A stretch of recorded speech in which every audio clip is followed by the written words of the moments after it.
On a tendance à croire que le jeudi, il y a un petit peu moins de monde, mais en fait, c'est complètement le contraire parce que c'est moins cher. En revanche, le vendredi est plus cher pour venir sur Japex. Du coup, il y a moins de monde. Du coup, ça nous laisse du temps pour faire des images. D'ailleurs, vous allez voir ça tout de suite.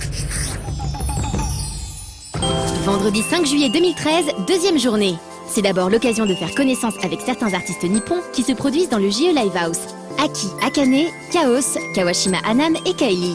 Aujourd'hui, on termine notre visite des stands manga et animés et on s'intéresse également aux jeux vidéo proposés sur le salon. No-chan envoie Cyril en éclaireur pour dégoter les stands les plus otak et Julien nous parle des séries télé présentes côté Comic Con.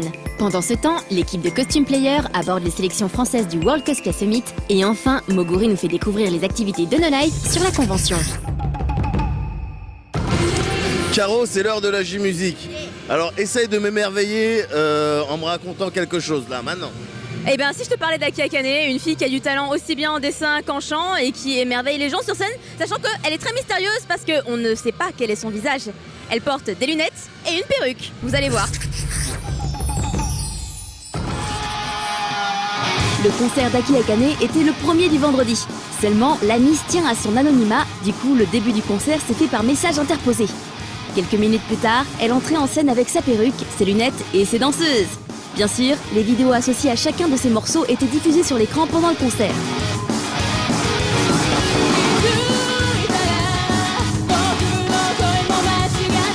日本で歌を歌ったり絵を描いたりしてます。秋茜です。ニコニコ動画という動画投稿サイトを見ていて、元から見ていて、それでいろんな人が投稿し始めたので自分も投稿してみようと思って始めたのがきっかけです。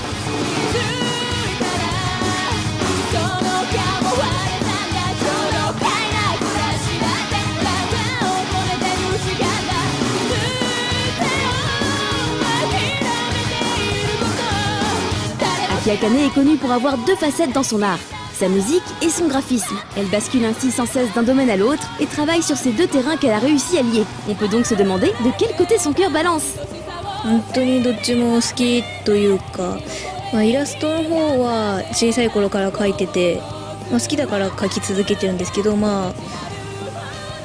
そうですね、なんか普通になんか気がついたら描いてるっていう感じがあって、歌の方はなんだろう、絵より趣味な感じで好きでしたね、歌は。で、趣味で好きで、なんか歌を投稿してるうちにちょっと本格的に好きになっていきました。それは絵によって異なるんですけど、なんですかね、でも特にやっぱり多いのが悲しいとか切ないとかいうそういう表現が多いなって自分で思いますし、そういうの伝えたいのかなって思います。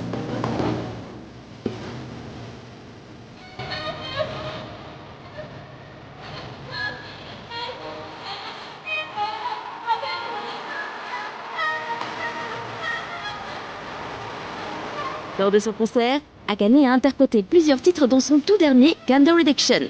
そうですね、感度リアクション、感度っていうのが造語らしくて、作曲者さんの。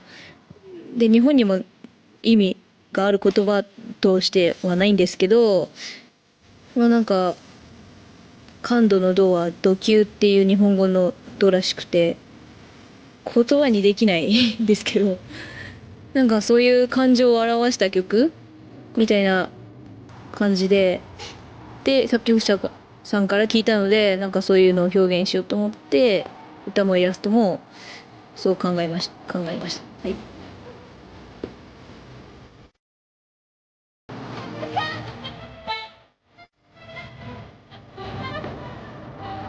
Au milieu du concert, Aki Akane s'est lancée dans un MC par écrit. Au lieu de prendre le micro, elle préfère parler au public avec son stylo et son calepin. Et là, surprise, elle nous montre une vidéo d'un de ses derniers dessins réalisés dernièrement.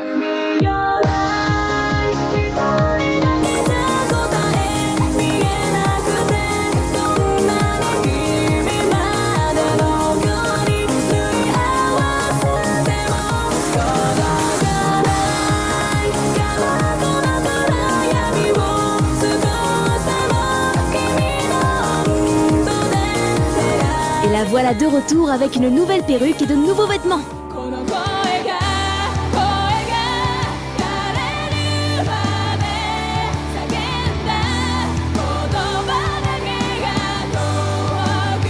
とりあえずほっとしたのが大きくて、まあなんかいろいろ心残りもありますけど、なんか楽しんでもらえたらいいなと思ってます。はい、初海外でパリだったので、なんかすっごい緊張してたし、でも初めての海外ってことですごい感動も大きくて、でなんかこんな海外に日本のこと好きな人たちがいっぱいいるんだなっていうのを改めて身に感じましたね。そうですね、本当に小さい頃から高い声を出してたらしいんですけど、なんか自分でも人より高い声で歌うのが好きで、本当に好きだから高い声を出してたっていうのが、なんかいつの間にか絶叫シンデレラって呼ばれるようになりました。Elle termine son showcase par une dernière vidéo et surtout son titre emblématique, Rolling Girl, qui l'a fait connaître sur le net. Voilà.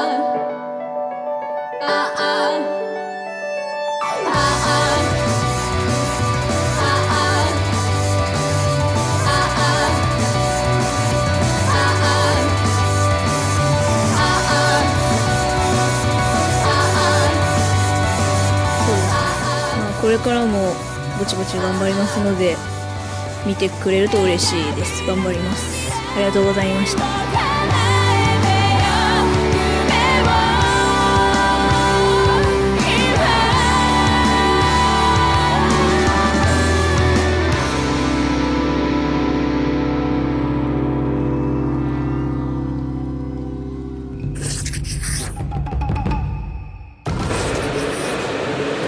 Alors là, comme vous l'avez deviné, j'imagine, on va parler de cosplay.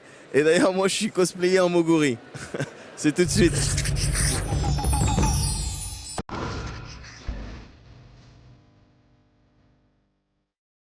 Merci Médop, on est vendredi et à Japan Expo le vendredi, qu'est-ce qu'il y a à voir en matière de cosplay? Il y a évidemment un concours général, il y a le World Cosplay Summit, mais il y a aussi beaucoup de cosplayers en libre. Et lorsque vous voulez rencontrer des cosplayers en libre, vous pouvez aller sur la scène 100% cosplay comme on l'a vu hier, mais vous pouvez aussi aller dans le parc central où beaucoup de cosplayers en libre se retrouvent à l'extérieur pour souffler un peu. On va aller à leur rencontre. Personnellement, on reste ici en fait le maximum de temps parce qu'il fait beaucoup moins chaud qu'à l'intérieur. C'est un point de ralliement facile et aussi parce que pour les photos on a une lumière naturelle donc c'est plutôt sympa. Puis on peut tous se poser ensemble sans gêner les travées, comme ça on se fait pas engueuler. Plus d'espace pour les crises de folie, pour le roleplay. Tout à fait, surtout pour les vidéos vu qu'il y a de plus en plus de vidéos qui se font dans le cosplay. Ici on a de l'espace donc on peut vraiment se laisser aller, jouer à fond le personnage. Les armes, si je m'amuse à l'agiter à l'intérieur, je me fais dégager quoi. Alors qu'ici... Alors, est-ce que vous connaissez un peu le programme de la scène principale pour aujourd'hui? Oui, alors il y a le cosplay show. Vous pouvez peut-être demander à la caméra qu'on envoie les images du cosplay show. Les images vite. Non mais... La scène principale de Japan Expo a donc accueilli ce cosplay show du vendredi. Avec 33 passages sur scène, mêlant groupes et cosplayers individuels, c'est un show de près d'1h30 qui a ravi les occupants de la salle. En prélude, on a eu droit à une présentation rapide et dynamique des finalistes de la 3e saison de l'ECG. Mention spéciale au Danemark, venu avec un cosplay tiré de l'univers d'Astérix. Rare et franchement bien vu pour conquérir le public français. Une bonne manière de teaser le public pour qu'il revienne le lendemain. Le cosplay show s'enchaîna tout de suite après, présenté par le duo Benjamin et Thor. Ces derniers nous ont proposé une intro comique très réussie, inspirée par Ken le survivant, avec une réplique dont on se souviendra un moment. Tu ne le sais pas encore, mais tu es déjà cosplayer. Ouais. On a ensuite pu voir beaucoup de cosplays variés et sans limite thématique. C'est une Serra Faron de Final Fantasy XIII-2 avec un costume repris d'un DLC qui a ouvert le bal. Elle fut suivie par un groupe Pandora Hearts, au nombre de participants assez conséquent. Nous avons eu droit à 2 prestations sur Zelda. Mais seule la première repartit avec un prix, celui de la 3e place en costume solo. Le niveau global de ce concours du vendredi n'avait vraiment rien à envier à celui du jeudi. Côté costume, certains avaient misé sur le massif et les plumes, à l'image du groupe tiré du MMORPG Ion. D'autres davantage sur la couture et les drapés, comme par exemple le groupe Maggie qui a provoqué une forte réaction du public et fut récompensé par une 2e place. Les armures n'étaient pas en reste avec un duo Mass Effect de qualité qui, outre ses tenues de combat fort réussies, avait aussi misé sur un décor massif. Ils sont ainsi arrivés sur scène en navette de largage, initiative récompensée d'une 3e place en catégorie groupe. Mais la palme fut décrochée par un duo Sakizo de toute beauté. Si vous aimez l'œuvre de l'artiste japonaise, très prisée par les cosplayers, et l'auteur de ces lignes, regardez bien ces costumes. On aurait vraiment dit que les personnages venaient de prendre vie sur scène. Moi j'ai bien aimé, j'ai beaucoup aimé ces costumes parce qu'ils sont très détaillés et qu'il y a beaucoup de broderie et que j'adore ça. Et j'ai bien aimé les couleurs, j'ai bien aimé que nos costumes aillent ensemble sans que ce soit plus ou moins concerté. Et c'était assez marrant à faire et de voir que le public était vraiment là aussi, donc c'est vraiment un bon souvenir. My lovely part is the lace and my arm part, so it's really much work into this costume, and everything I made is self-made, and for all this costume stuff and details, it's really comfortable. I love Sakiso because they are so detailed and beautiful and have wonderful colors. I love to win, but the most part I like is to join the contest, to find more friends, to see the other one, and it's every time surprising me if someone says, "You win! Oh my God! Thank you!" It's like that. It's the feeling I like. Contrairement à d'habitude, les groupes étaient clairement plus nombreux que les candidats solos ce vendredi. Et les prestations de certains sortaient franchement du lot.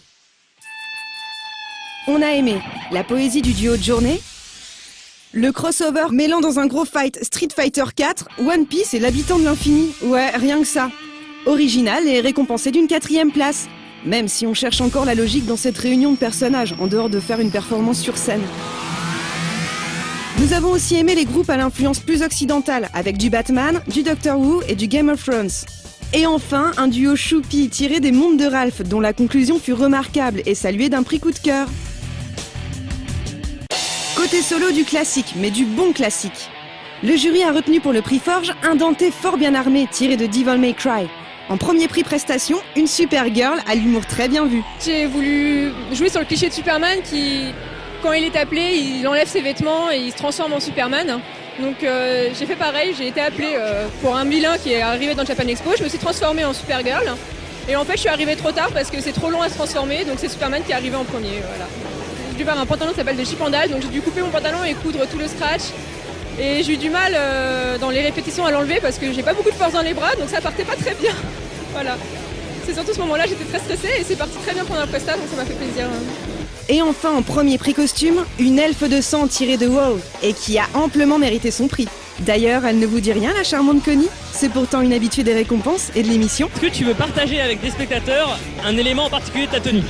Oui, mon blastron, parce que j'ai refait quelques jours avant la Japan Expo. Parce que la première version que j'avais fait en warband ne me plaisait pas. Et vu que le warband demande beaucoup de technique, j'en ai refait une deuxième version. Et j'ai eu beaucoup de chance de le réussir. J'en participe dimanche au Comic Con, comme chaque année. Qu'est-ce qu'on peut te souhaiter pour aujourd'hui et pour dimanche? Alors, pour aujourd'hui du repos, parce que j'ai très mal aux pieds avec mes talons. Et dimanche, de tenir la chaleur et mon gros accessoire que je vais avoir. Ainsi s'achève le cosplay show du vendredi. Mais c'est loin d'être fini pour cette journée, n'est-ce pas Lilian? Le vendredi à Japan Expo, c'est aussi le jour du World Cosplay Summit et ça tombe bien puisqu'on est avec Oriane et Coralie, les sélectionnées françaises de l'an dernier, qui vont nous en parler. C'est bientôt l'heure, faudrait peut-être y aller. Ouais, tu ferais mieux de te dépêcher si tu voudrais pas louper le début, ça serait dommage. Ok, bon bah tout de suite, le World Cosplay Summit. Et oui, il ne fallait pas être en retard ce vendredi pour assister à la sélection française du WCS. Premier choc, la présélection aux environs de 15h30 sur la scène 100% cosplay. En réalité, elle s'est avérée être une présentation des participants. La faute à un nombre très bas de candidatures cette année, seulement 9 duos. Cela augure-t-il d'un désintérêt de notre pays pour le concours international? En tout cas, sur scène, le spectacle était au rendez-vous. Avec un Benjamin seul à la présentation et en kilt, c'est une salle pas totalement remplie qui a assisté au défilé des aspirants représentants. D'entrée, du lourd au programme avec un duo tiré de Super Mario All-Star. Si par moments la presta semblait un peu approximative, on retiendra surtout une avalanche d'effets réussis. Une grosse mise en scène avec notamment un changement de tenue et, cerise sur le gâteau, une apparition d'un Bowser à la taille impressionnante. Et qui en plus cachait une surprise dans sa carapace. En deuxième passage, un duo tiré de Puella Maggie Madoka. Si on a pu être surpris de l'utilisation du français lors de la prestation, sachez que tous les dialogues des inscrits sont prévus en version japonaise, pour le cas où le Graal serait décroché. Point fort pour ce groupe, le respect de l'œuvre originale mêlé à des costumes bien réalisés et à une bonne presta qui ne connut aucun accroc visible. Un équilibre difficile à atteindre et qui est toujours payant pour ce concours en particulier. Car, rappelons-le, c'est l'équilibre des 3 facteurs qui prime. On aurait pu dire la même chose du duo suivant tiré de Fujigi Yugi. Mais malgré une belle mise en scène et un résumé complet d'une partie de l'intrigue de la série, un petit incident au niveau du décor risque de les priver de toute chance de victoire. Pourtant, leur utilisation des effets de lumière était optimale, et quelques effets étaient brillamment réalisés. Le duo suivant avait choisi Hellsing comme source d'inspiration. Notons que la marionnette de Alucard laissa apparaître une Integra Hellsing qui aida sa partenaire Victoria Celeste à changer de tenue. On avait là une bonne idée qui tenait très bien la route sur le papier. Mais la prestation a manqué d'un peu de fluidité et le choix de certains accessoires n'était pas vraiment satisfaisant. Un des points essentiels au WCS, c'est le respect de l'œuvre originale. Et si la France l'a emporté en 2007 avec une prestation comique aux multiples références, c'est inimaginable aujourd'hui. Dommage pour ce duo tiré de Merupuri, avec une prestation bardée de références, parfois un peu trop occidentale. Citons comme exemple l'utilisation du générique des Feux de l'amour, qui avait pourtant su faire rire le public. Mais en voyant le niveau de leurs costumes finaux, on les invite à retenter leur chance une prochaine fois.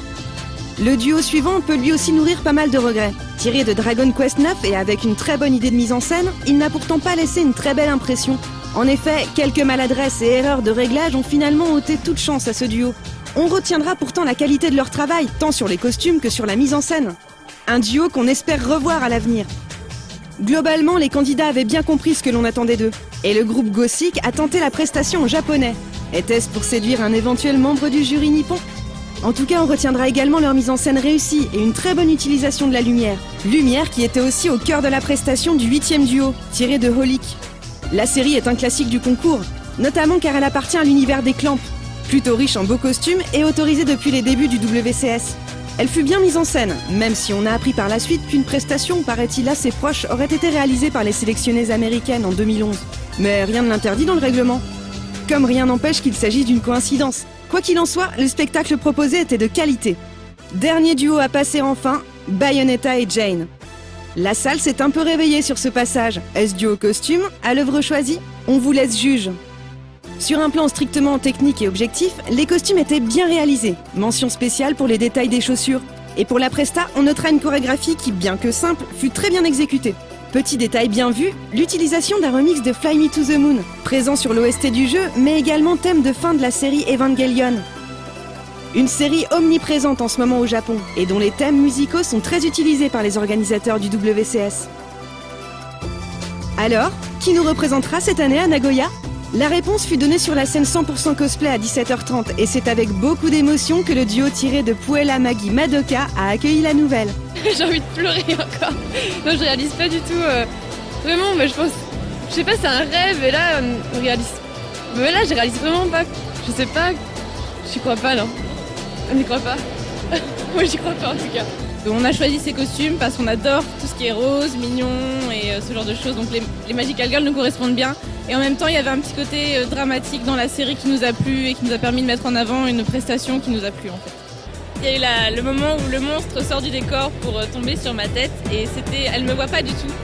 Et en fait, on avait réussi à le travailler, mais là, il y a un petit souci. En fait, je suis tombée dans le cou du monstre au lieu de tomber dans la bouche, mais on va retravailler ça du coup.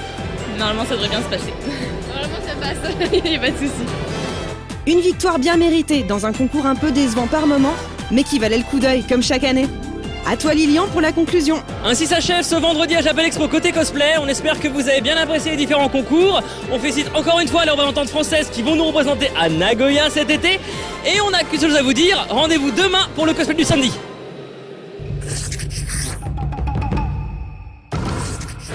Ça fait maintenant plusieurs années que la surface de Japan Expo est plus grande que celle du TGS.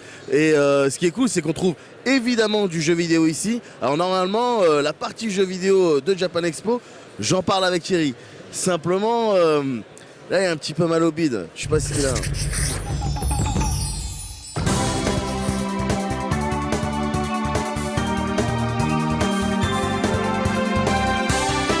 Nintendo a une nouvelle fois mis le paquet sur le salon en proposant de jouer à de nombreux titres prévus pour cet été ou la fin de l'année sur Wii U et 3DS. Parmi eux, Super Mario 3D World. Annoncé pour décembre sur Wii U, ce titre a beaucoup fait parler de lui à l'E3, la version présentée sur Japan Expo étant identique à celle dévoilée à la presse lors du salon californien. Plusieurs niveaux permettaient aussi de prendre en main le tout premier jeu de plateforme Mario 3D, jouable en coop jusqu'à 4. Le tout premier Mario a également proposé le costume de chat, à la fois kawaii et destiné à faciliter la prise en main du titre par les joueurs néophytes. Comme vous avez pu le constater si vous avez pris le temps d'y jouer sur le stand Nintendo, ce costume permet de grimper au mur sur une certaine distance et de donner des coups de griffe. Le level design des niveaux comprenait ainsi des sections réservées aux joueurs équipés du costume, sachant qu'en plus de Toad et Luigi, il est désormais possible de jouer la princesse Peach. Alors évidemment, de nombreux fans étaient quelque peu déçus par les similitudes affichées entre ce Super Mario 3D World et le Super Mario 3D Land sorti sur 3DS. Après avoir donné au jeu de plateforme 3D son étalon, son titre référence avec Super Mario 64, puis expérimenté avec Super Mario Sunshine et les Super Mario Galaxy de la Wii afin de proposer une 3D accessible, Nintendo semble avoir mis de côté les expérimentations pour privilégier une approche plus grand public avec ce nouveau Mario 3D. Plus proche de nous, Pikmin 3 était aussi jouable sur le salon. Le jeu de stratégie Nintendo sort cet été sur Wii U, le 26 juillet, et proposera de nouveaux personnages jouables. On peut maintenant scinder ses troupes de Pikmin en 2 ou 3 commandos, chacun étant dirigé par un capitaine différent, le gamepad permettant de switcher rapidement de l'un à l'autre. Si on retrouve les Pikmin classiques, rouge, jaune et bleu, d'autres font leur apparition comme les Pikmin rochers, à même de briser des murs de verre et les carapaces de certains prédateurs. Mais ce qui saute aux yeux lorsqu'on prend en main le jeu, c'est la qualité de sa réalisation technique. Premier Pikmin en haute définition, ce troisième volet permet, enfin, de voir ce que la Wii U a dans le ventre. Décor, animation, chara-design, mise en scène, tout est impressionnant, au point de donner à ce titre un petit côté Pixar des plus satisfaisants. Pikmin 3 est sans doute le jeu auquel pensait Miyamoto lorsqu'il a avoué lors de la 73e conférence annuelle avec les actionnaires Nintendo qu'il avait sous-estimé l'impact logistique du passage à la HD. Faire un jeu en haute définition sur Wii U demande 2 fois plus de ressources humaines qu'auparavant, d'où la sortie tardive de nombreux titres, dont Pikmin 3. Le passage à la HD, aussi tardif soit-il pour Nintendo, permet aux géants japonais de faire ce que tous les autres constructeurs et éditeurs font depuis des années avec leurs vieilles licences, des conversions HD. Et comme pour la 3DS, avec la conversion 3D relief de Ocarina of Time, c'est Zelda qui ouvre le bal sur Wii U avec The Wind Waker HD. Que dire sinon que le jeu est magnifique. On sait que les jeux cel shading souffrent moins des dommages du temps que d'autres jeux 3D, Okami HD est là pour le prouver. Mais Nintendo ne s'est pas contenté d'upgrader les graphismes pour créer de nouveaux effets visuels sans pour autant trahir l'esprit cartoon du jeu. Wind Waker HD est jouable sur sa télé en 1080p, mais aussi directement sur l'écran du gamepad. L'écran tactile de ce dernier est également mis à contribution pour la baguette du vent, tandis que l'appareil photo peut être contrôlé à l'aide du gyroscope ou des sticks au choix. Le bateau, le Lion Rouge, pourra également naviguer plus rapidement sur l'eau une fois le joueur parvenu à un certain point de l'aventure. Enfin, Aonuma, le producteur, a révélé que la fin du jeu serait plus satisfaisante avec une dernière quête légèrement modifiée. Wii U oblige, le Miiverse a également été intégré à Wind Waker HD avec les flacons de Tingle. Ce nouvel objet sert à poster des messages dans des bouteilles que l'on jette à la mer.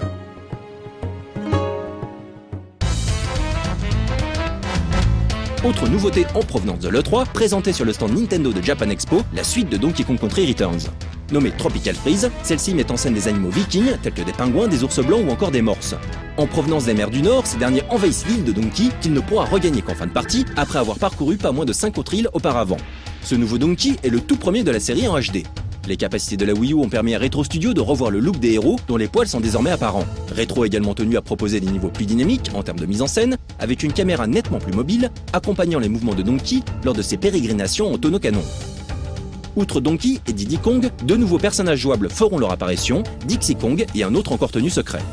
Des zones secrètes seront accessibles avec un personnage spécifique et Tropical Freeze propose une nouvelle mécanique de jeu, le Pluck and Throw, qui permet d'arracher du sol des anneaux modifiant le level design d'un niveau ou de se saisir de certains ennemis pour les lancer dans le décor. Mis à part ces grosses nouveautés, Nintendo présente également d'autres titres sur Japan Expo, comme New Super Luigi U, The Legend of Zelda A Link Between Worlds, Sonic Lost World, The Wonderful 101 ou le prochain Wii Karaoke, sans oublier les nombreux concours liés à des titres tels que Luigi's Mansion 2 et Animal Crossing New Leaf.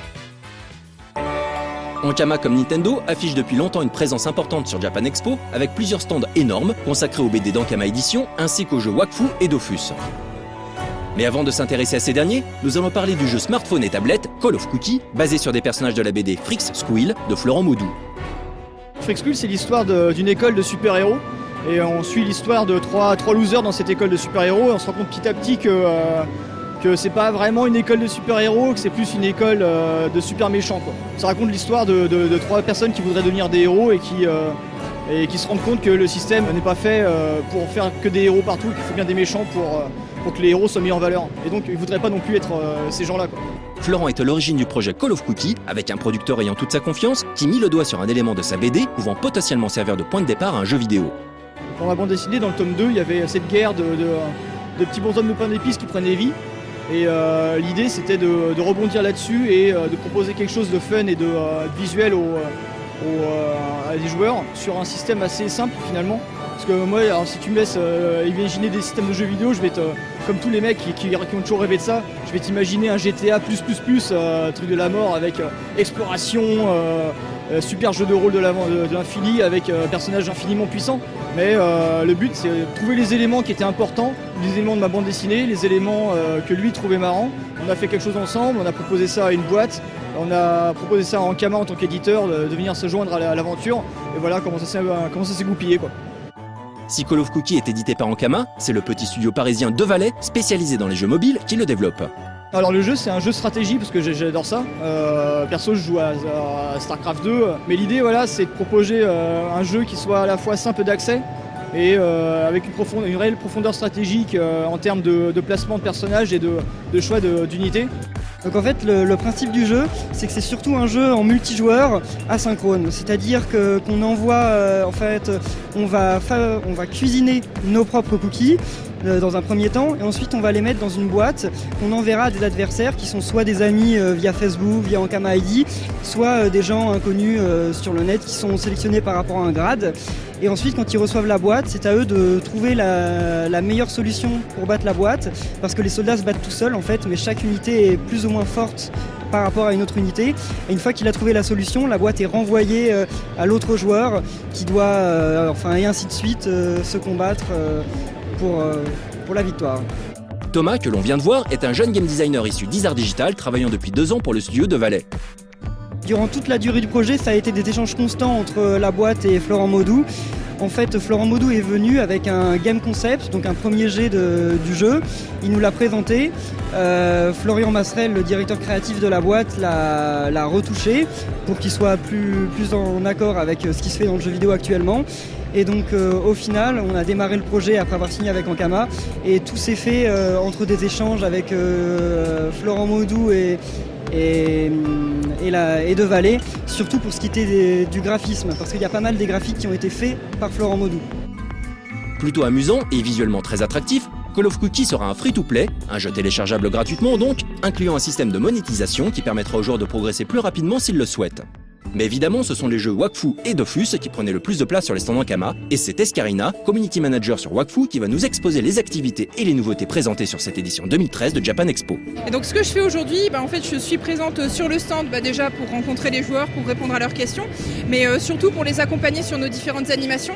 Donc ici on a un boss exclusif, c'est la première fois qu'on le présente, ils doivent le battre par équipe de 3 ou 4 joueurs et s'ils réussissent, ils gagnent un titre exclusif en jeu. Donc c'est Ombre, on a une thématique justicier contre super vilain cette année. Donc c'est un des super vilains en jeu, voilà, il faut suivre l'histoire de Wakfu pour comprendre, je vous invite tous à le faire. Et juste derrière, on a un stand en accès libre avec des PC en démonstration où on a le jeu qui est installé. Donc c'est tout là-bas de l'autre côté où les gens peuvent se connecter avec leur compte ou créer un compte avec nous. On est là aussi pour les accompagner dans cette démarche et découvrir Wakfu. En plus de ça, on a 2 animations sur scène parce qu'on a aussi une petite scène juste derrière. Donc tous les jours à 11h, on présente les Havre-Monde. Les Havre-Monde, c'est une feature qui vient de sortir dans notre MMO il y a 1 semaine à peu près. En gros, c'est du housing très poussé.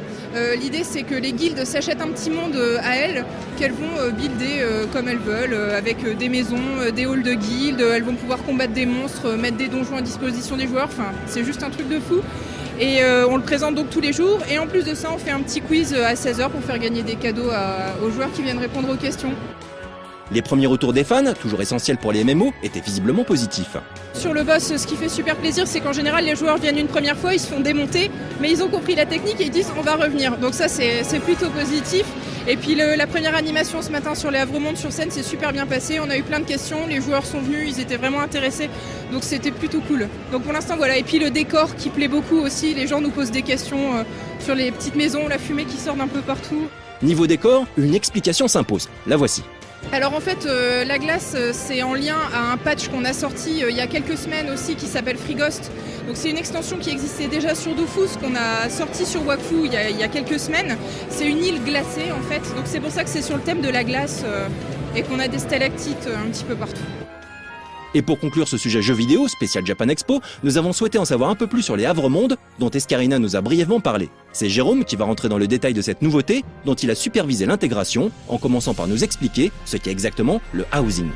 Le housing, normalement dans chaque MMO, c'est le côté avoir son petit chez-soi, avoir le côté décoration, etc. Sur Wakfu, on avait déjà ça avec les Havre-Sac. Avec les Havre-Monde, on était beaucoup, mais vraiment beaucoup plus loin. C'est du housing plus. Ok, mais encore. L'idée c'est que Wakfu a un côté très bac à sable, on s'est dit il faut aller carrément plus loin et le but du jeu c'était de se dire comment on peut aller plus loin pour les joueurs. Finalement c'était de se dire on va leur donner la possibilité de tout faire dans le jeu et de créer complètement un mini-univers. Et c'est ce qu'on a fait, on leur a donné finalement les Havre Monde qui sont des mini-univers complètement vierges. Les joueurs vont pouvoir créer des bâtiments, y mettre des monstres, des cultures, des ressources, enfin tout. Petite subtilité ayant son importance, ces Havre Monde ne seront pas accessibles à un joueur solo. C'est ça qui est intéressant finalement, il faut avoir au moins une guilde pour pouvoir l'acheter. C'est un système d'enchères donc accessible relativement à tout le monde. Il faut être niveau 3 dans une guilde donc c'est très très accessible. Et les Havre Monde se situent en fait dans le monde. C'est pas quelque chose qui est complètement séparé de notre univers, loin de là. Même si ça appartient à une guilde, le but du jeu c'est que n'importe quel joueur de Wakfu puisse y rentrer et puis voir ce qui s'y passe, interagir aussi. C'est-à-dire qu'une guilde peut très bien mettre une famille de monstres de l'extérieur, et n'importe quel joueur va pouvoir entrer, combattre, dropper, etc. etc. Tout ce qu'on trouve à l'intérieur a vraiment les mêmes règles qu'à l'extérieur. Pour le prochain sujet Jeux vidéo Japan Expo, on s'intéressera tout particulièrement au stand Namco Bandai et Square Enix.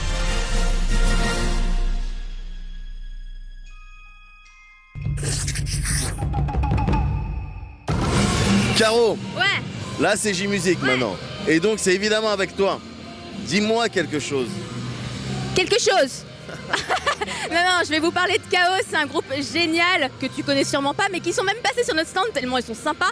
Et Kawabuchi Kaori, c'est la danseuse au sabre, c'est dans une thématique très traditionnelle, vous allez voir ça en jette aussi.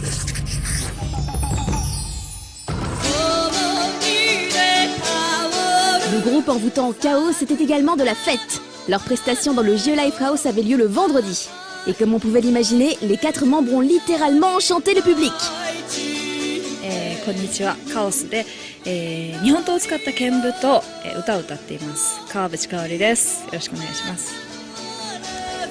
はい、尺八という竹でできた日本の、笛ですね。尺八をカオスで吹いています上永大輔と申します。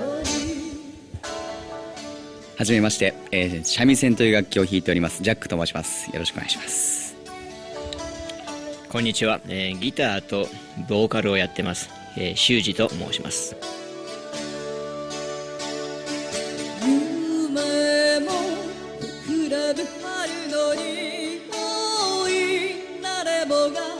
まず香りが日本刀を使って剣舞踊踊ることをやっていたんですが、そのバックになるミュージックを僕が作りたいと思ってまず2人でステージに上がってそこで曲ができました。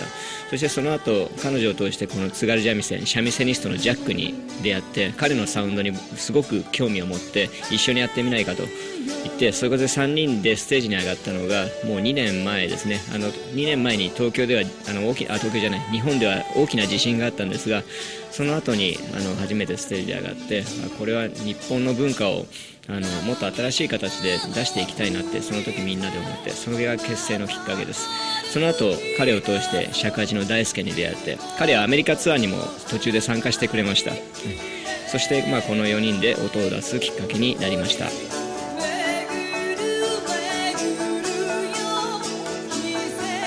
その地震があった直後に僕らは結成のきっかけとなったんですがその時の日本っていうのは文化的にも経済的にもすごくやはりみんな心にも何かショックを受けたような感じがあってすごくケイオスもう日本自体が混沌の中にいるような状態に僕たちは思いました。そして日本語で混沌ケイオスの表記が、通常カオスというのでそこでその混沌の中から新しい文化を新しい形でもう一度世界に出していきたいそういう思いで、カオスという名前にしました。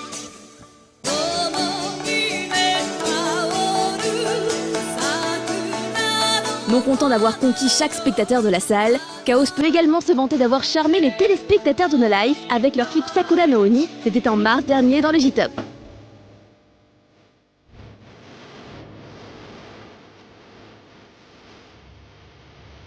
フランスでまさかフランスのその番組でカオスの一番最初に作ったプロモーションビデオがこの桜の鬼だったんですけれどもそれが皆さんに気に入ってもらえてで私たちの世界観をすごく表している映像だと思っています。それがフランスのノラフ TV で流されて皆さんの金銭に触れたっていうことがすごく自信にもなったし、これからどんどんオリジナリティ、日本の伝統的なものと自分たちのやり方をミックスしてどんどん作っていきたいなと思ってます。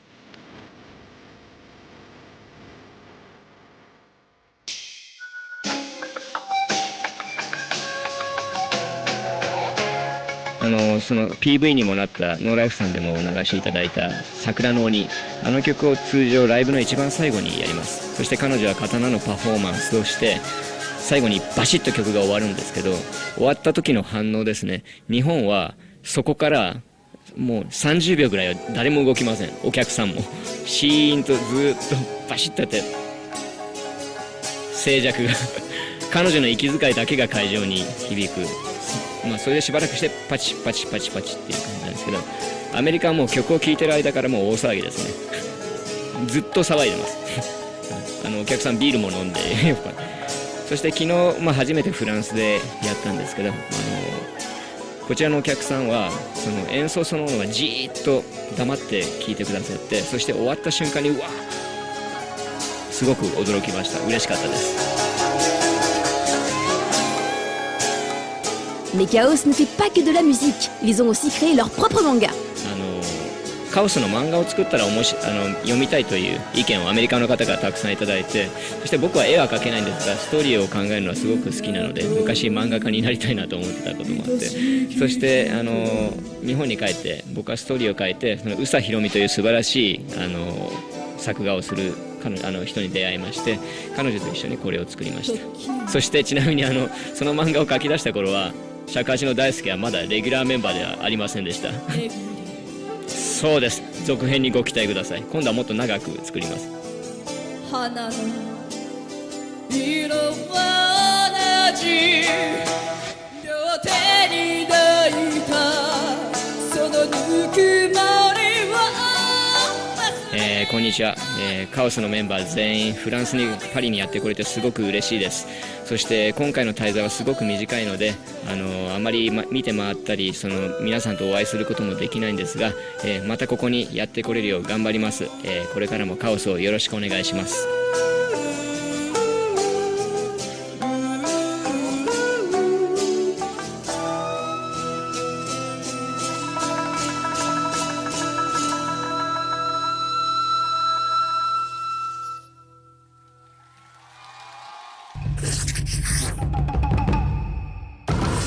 Alors Japex, Kron, c'est la jeunesse, c'est les cosplays, c'est l'énergie, c'est les jeux vidéo, mais c'est aussi les animés mangas. Oui, bien sûr, c'est les animés mangas. Donc, comme d'habitude, on va faire son petit tour de stand, le petit tour de stand des animés et des mangas. Et on va voir ce que ça donne cette année.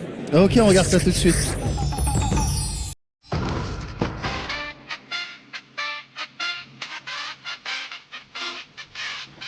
Dans l'épisode précédent, on a pu voir que tout le monde souffrait d'un certain tassement du milieu animé et manga ces derniers temps. Mais tout le monde a répondu présent cette année encore à l'appel de Japan Expo. Les visiteurs pouvaient profiter de certaines expositions comme celle de Hara Tetsuo, Evangelion ou encore une rétrospective sur le studio Tatsunoko.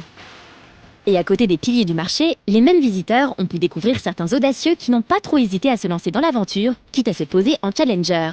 Là, vous êtes actuellement sur le stand de Komiku Édition. C'est une jeune maison d'édition qui s'est lancée en octobre 2012. On n'a pas envie de participer à la saturation du marché. Donc l'idée, c'est d'essayer de d'élargir celui-ci.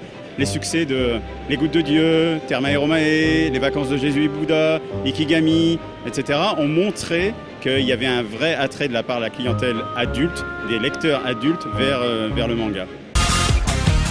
C'est donc en connaissance de cause que les nouveaux venus arrivent parmi leurs camarades. Chacun cherche son identité propre et les titres qui leur ressemblent, tout comme l'atypique Isan Manga. Nous sommes un nouvel éditeur qui a commencé avec sa première publication Roméo et Juliette de Yumiko Igarashi en février dernier. Et nous sommes ici pour présenter notre nouveau titre, Kamen Rider entre autres, de Shotaro Ishinomori. Isan Manga, on est un éditeur dont son nom, Isan en japonais veut dire patrimoine. Donc on est un éditeur qui souhaite présenter le patrimoine culturel mondial. On a une petite production de livres haut de gamme où il y a beaucoup de travail, où on essaye systématiquement d'apporter quelque chose de nouveau et surtout de faire découvrir le patrimoine japonais de la bande dessinée. Le disciple de Doraku, qui sortira en septembre chez Isao Manga. C'est un titre qui traite du rakugo, qui est l'art de conter des histoires de façon théâtrale au Japon. Et pour le coup, c'est un titre qui touche le rakugo, donc le patrimoine culturel japonais. Au niveau animé, même si ce n'est pas l'effervescence, on pouvait découvrir avec surprise l'offre en ligne proposée par le gros opérateur japonais Docomo. 日本から来ましたですね、D アニメストアをやっております田中と言います。今回2ヶ月まずテストでですね、フランスの皆様にサービスをご提供するために今回イベントに出展しております。ですね、日本からのアニメの作品を皆さんにご覧いただきたく、約60作品のですね、約900話の、作品をご提供するというものになります。次に日本でも有名な作品、それからフランスで原作がある程度アニメ出版物になっているもの、それから日本でも最新の作品などをご用意しております。Daibex, un des pionniers du simulcast dans l'animé tout comme l'édition DVD, continue de proposer des titres très attendus.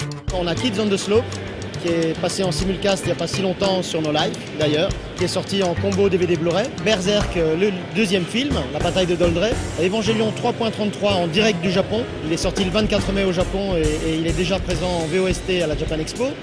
Black Rock Shooter en combo DVD et Blu-ray.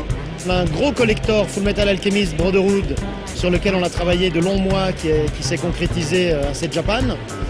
Pour ceux qui se demandaient si le simulcast ralentissait un peu, cela semble continuer. Alors l'année a été assez calme, on a fait un petit peu moins de simulcast que d'habitude. On va recommencer à partir de juillet, avec notamment Bloodlad.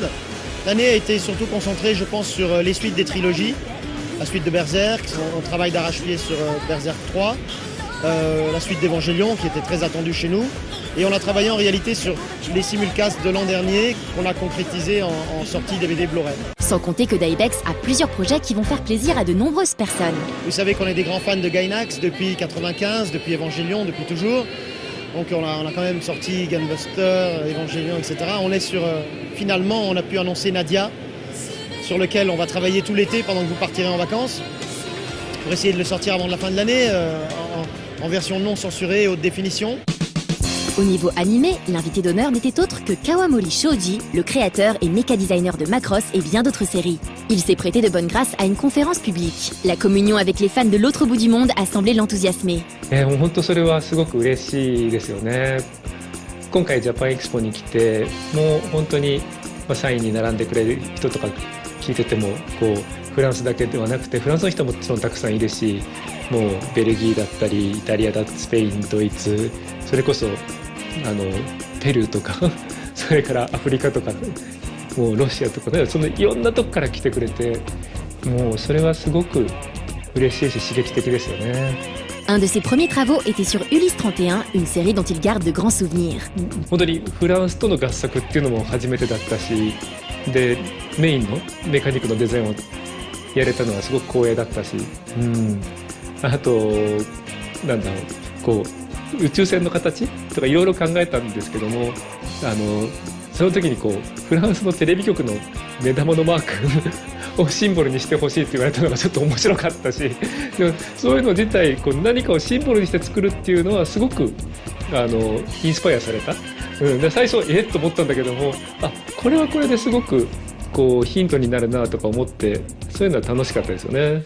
Une de ses particularités est de collaborer avec plusieurs créateurs français depuis quelques temps. 今回ジャパンエキスポでも一緒に来たロマントマ、これは日本語発音になっちゃうけども、あとブルネさんとかも一緒にやっていて、他にも何人もフランスのチームで手伝ってもらってるんですけど、特にゴブランの出身の人たちに手伝ってもらってるんだけど、すごくセンスがいいんですよね。でメカニックのデザインもできるし、美術設定もできるし、あと色合いとかのトータルなバランス感覚もすごい優れていて。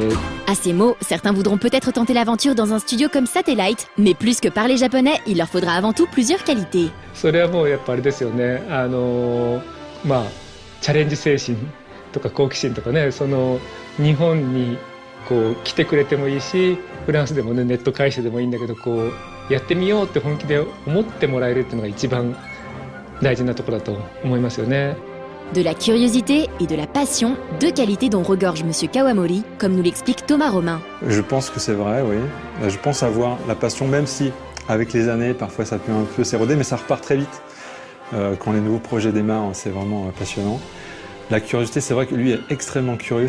Enfin, là, il me bat à plat de couture là, sur ce domaine-là. C'est incroyable.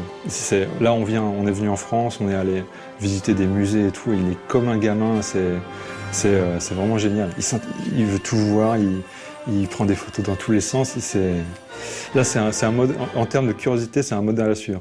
Avec une volonté inépuisable d'ouvrir de nouveaux horizons et de faire partager des émotions par-delà les frontières, Monsieur Kawamori veut continuer à nous montrer de beaux projets. フランスの皆さん、本当自分はユリシーズの2031の時からずっとフランスのとの関わりがあって、で、本当にロマンたちとも一緒に仕事ができて、すごく、フランスに来るとなんか刺激的であると同時になんとなく世界が一つのもう本当に一つの世界になってるんだなという感じを実感できてすごく嬉しいです。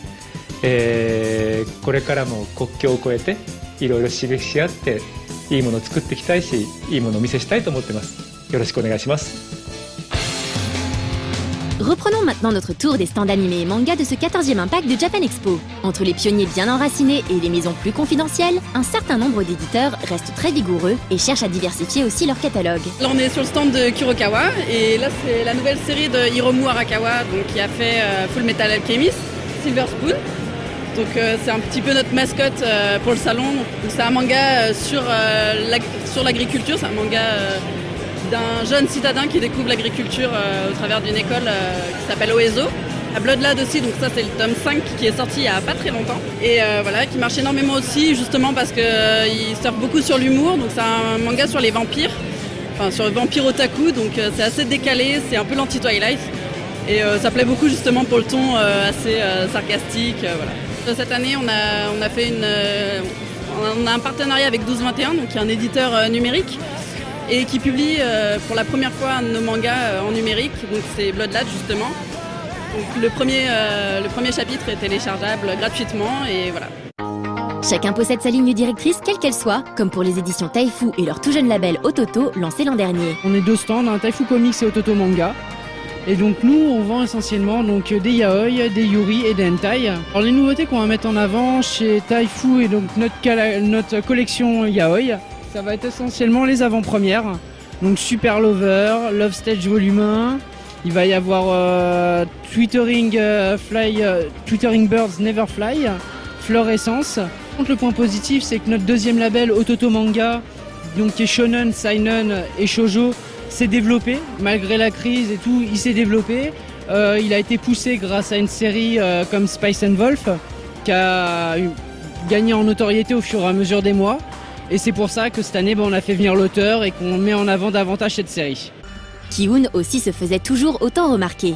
Il y a les premiers titres de la nouvelle collection Tsukasa Hojo, les trésors de Tsukasa Hojo. Donc vous pouvez découvrir dès à présent La Mélodie de Jenny, qui est un one-shot, et le premier tome de Sous un rayon de soleil. Et ce sont tous les deux des œuvres de cœur de l'auteur, un peu différentes de ce qu'on a pu connaître comme Cat's Eyes ou comme City Hunter. On propose aussi Green Blood, un western qui sera en 5 tomes et qui est vraiment magnifique parce que l'auteur a le coup de crayon pour cette ambiance un peu sombre, un peu noire qu'on peut retrouver dans les westerns. L'éditeur présentait un projet un peu particulier. HLI, c'est un projet assez particulier puisque c'est un titre que les éditeurs des Ki-hoon ont développé directement avec l'auteur. Donc c'est un projet qui est à la fois français et japonais.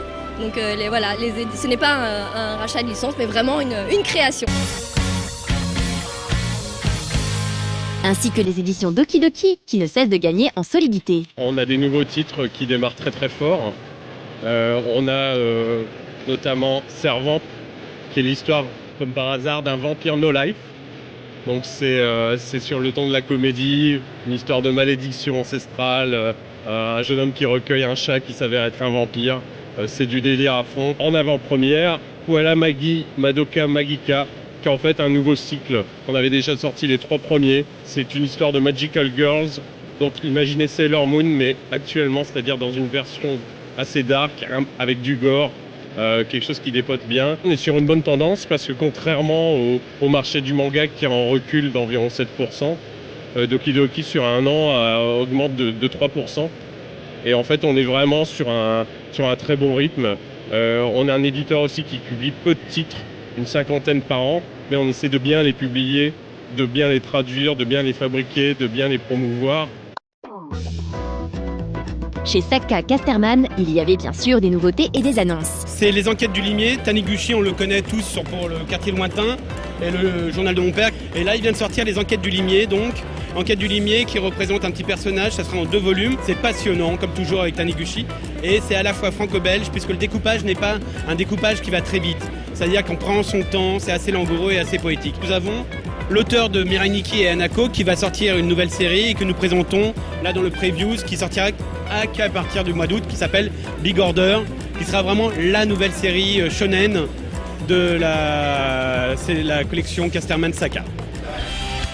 Mais l'attention était surtout portée sur un projet français bien foufou comme on les aime. La grosse série que vous avez devant vous là qui s'appelle Last Man, fait par Bastien Viveste, Balak et Sans la Ville. Bastien Viveste est assez connu parce qu'il a eu beaucoup de prix avec ses albums tels que Le Goût du Chlore, Paulina. Il faut savoir que Bastien Viveste passe le plus clair de son temps à aller à Disneyland Paris pour aller acheter des pins. Comme l'a dit la presse, c'est le premier manga français. Il n'y en a jamais eu avant. Ceux qui disent le contraire sont des menteurs. C'est un mélange à la fois de Dragon Ball, les 2 premiers volumes très humoristiques, et les 40 autres que de combat. L'histoire d'un jeune novice qui va rentrer dans le monde des tournois, aidé d'un gros costaud. Mais le gros costaud, il est un peu tendancieux parce qu'il est plutôt amoureux de la maman du petit jeune et ainsi de suite. C'est extrêmement drôle, ça va très vite. Si les conditions ne sont pas évidentes de nos jours pour lancer un projet atypique, cela donne un grand bol d'air frais de voir quelques-uns se lancer malgré tout. Que ce soit un titre manga ou un projet d'animé, certaines personnes continuent à proposer ce qu'ils aiment et on ne peut que les encourager. On espère de tout cœur que ces projets connaissent le succès. Tout le monde continue à se battre, à gravir les marches d'un escalier interminable, mais même si c'est difficile, personne n'est prêt à baisser les bras. On vous l'avait dit, Japan Expo c'est du concentré de shonen. Pour nous, la flamme brûle toujours et on sera là au prochain chapitre normalement l'an prochain.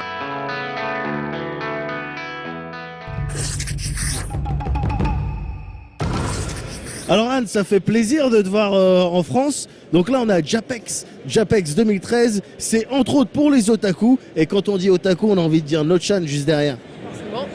Mais pourquoi tu dis Japex? C'est bizarre, d'habitude on disait JE ou Japan Expo. Je sais, mais cette année je me suis dit Japex, ça sonne bien. Tu vois, Japex. Installer une nouvelle mode. Ouais, voilà, c'est ça, parce qu'on est en mouvement. On doit tout le temps bouger. Ça fait un peu de nom de médicament. Ouais, médicament médoc, voilà, c'est parfait. Voilà, on est bien. C'est génial. On est voilà, bien. donc tout de suite on va regarder Nochan. Alors, le sommaire qui dit Nochan dit truc otak. En particulier à Japan Expo, il y a beaucoup d'industries, de boîtes japonaises qui viennent et qui ont un stand ici et qui présentent des trucs qu'on ne peut pas trouver ailleurs.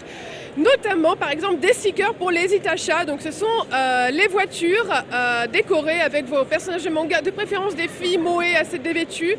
Voilà. Et faut assumer en fait conduire avec ça parce que c'est un peu la méga honte. Mais comme voilà, c'est le frisson de la honte, mais les gens aiment ça. Voilà. On va assumer en regardant ce qui va suivre.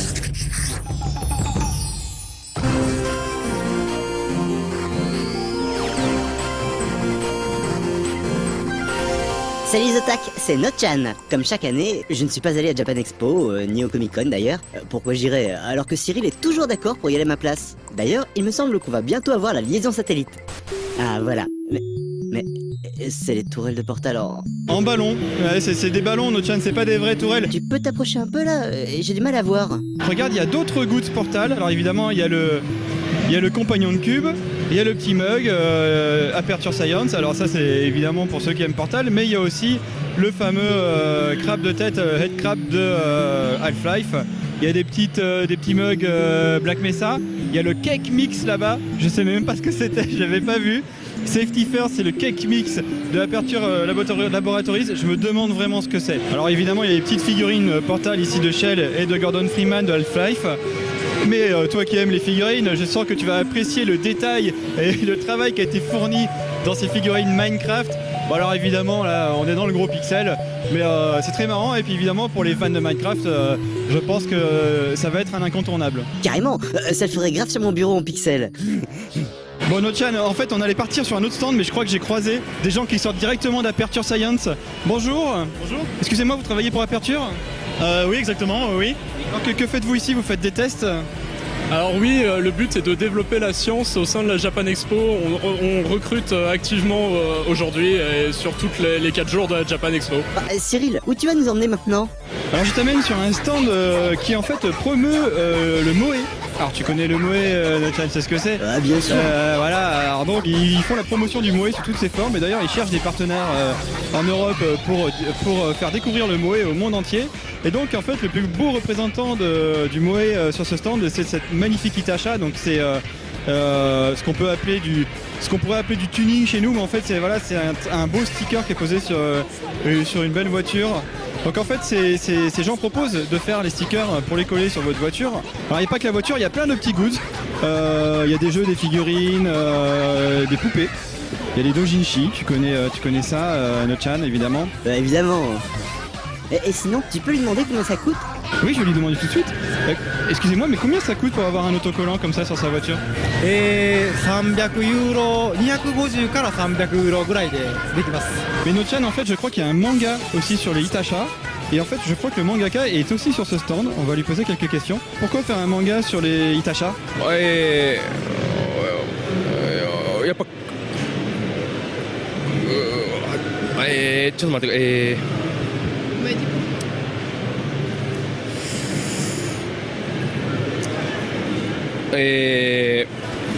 この日本のイタ車のかっこよさを漫画で伝えたかったからです。 Quelle est l'histoire en fait ? De quoi ça, qu'est-ce qui se passe ? 日本の女子高生が、深夜の秋葉原でバトルをします。イタ車に乗ってバトルをします。 Regarde ce que je viens de recevoir, No-chan, c'est trop bien. Tu pourrais m'enfiler ? Je sais pas, tu lis les mangas toi ? Bah bien sûr. En japonais ? Je te ferai remarquer que là, ton attitude me rappelle les heures les plus sombres du Dolittle Gate. Non, c'est le... Non, pas du tout, c'est le manga gate ou le... ventilateur gate, je sais pas. Pas du tout. Bon, allez, je ferme les yeux pour cette fois-ci. Sinon Cyril, tu me disais que tu avais vu d'autres figurines plutôt intéressantes ? Il y a cette figurine là qui s'appelle Envy, qui est une figurine éditée par Hobby Japan, donc le fameux magazine japonais sur les figurines. No-chan, tu sais quelle est la spécificité de cette figurine ? Non, tu sais pas ? C'est une cast-off. C'est-à-dire qu'en fait, tu peux lui enlever ses vêtements. Et après elle se retrouve toute nue. Toute nue ? Alors No-chan, je suis avec Maritane, qu'on voit beaucoup sur Facebook et Twitter, et qui nous fait l'honneur de répondre à ces quelques questions. Alors c'est quoi les nouveautés cette année chez Good Smile ? Alors en termes de vente des nouveautés, alors ce sont des rééditions en fait. C'est-à-dire qu'il y a la Samus Aran 0 en 8ème qui a été rééditée, en 1/7ème pardon. Il y a une réédition des deux Figma, celle de Samus et celle de Link. Donc on les présente au salon pour la première fois en France. Alors il me semble que c'est la première fois que vous pouvez utiliser le nom Nintendo, c'est ça ? Voilà, on vient de faire le partenariat avec Nintendo, donc c'est la première fois qu'on peut les vendre sur salon. Vous avez la Figma de Berserk, vous avez les anciennes Android de Sonic et de Mecha Hauser. Juste à côté, vous voyez la Nandoroid Snomiku de cette année, en 2013. Donc c'est une Android qui a été designée par un fan en fait, qui a été élu meilleur design. Et donc suite à cela, on a adapté le design en figurine. Pour présenter la Miku Dayo. Ah oui, Miku Dayo, ça je connais bien. En fait, à la base, c'est juste une employée qui portait le costume en version SD de Miku sur je ne sais plus quel salon pour distribuer des tracts ou d'autres trucs comme ça, comme on en voit tout le temps au TGS. Sauf que la photo s'est retrouvée sur le net et les gens la trouvaient tellement chelou avec son regard un peu fou que c'est vite devenu un mème. Je ne savais pas qu'ils en avaient même fait une figurine. C'est marrant ça, car finalement c'est une figurine basée sur quelqu'un déguisé en Miku en fait. On retrouve même la texture des cheveux fait dans une sorte de velours infâme comme le costume original. Et ils font les choses bien hein. Bah sinon Cyril, tu nous as amené où là ? Bah écoute, là on est du côté boutique, alors il y a plein de choses. Ah, je vois qu'il y a une boutique encore avec des figurines, mais attends, il y a des figurines que je vois pas ailleurs. D'habitude on voit toujours les mêmes figurines. Figurine Evangelion, derniers exemplaires au monde. Donc c'est l'Eva 01 qui est là, c'est ça ? Effectivement, vous avez deux modèles en fait. Vous avez la Eva 01, donc de la marque CCP, une marque japonaise. On a également Zakiel à côté. Alors, faut savoir que toutes les deux sont assez prestigieuses en fait. Hein. Vous avez son et lumière sur la Eva 01 avec le socle qui va s'allumer et sortir donc le thème d'Evangélion. Et vous avez sur la seconde, Zakiel, les yeux qui vont s'allumer en rouge, donc ça donne un effet assez impressionnant. Vous avez les figurines, mais je crois que vous avez aussi le représentant de la marque. Tout à fait. Alors voici Hideo Nagata, donc, qui est venu spécialement du Japon pour la Japan Expo et pour les présenter sur notre stand Japan Stores. Et aujourd'hui, nous avons les derniers exemplaires disponibles au monde, parce que le stock japonais a déjà été écoulé. Les derniers au monde d'un coup, je me sens vachement intéressé. Et ils l'ont tiré à combien d'exemplaires au total?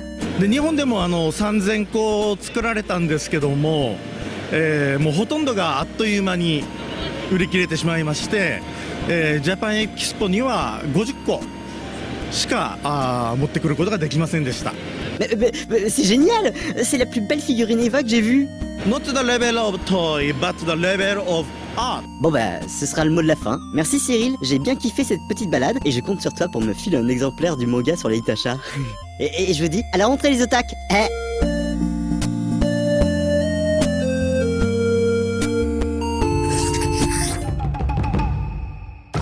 Alors Caro, on va maintenant parler de J-Music et ce qui est cool c'est que juste derrière là-bas t'as Hatsune Miku qui fait son concert avec la jeunesse qui l'observe et mais c'est pas d'elle dont tu vas nous parler, n'est-ce pas? Non, et j'ai même envie de dire c'est carrément à l'opposé puisque ça va être de Anam Kawashima dans un style vachement plus folk.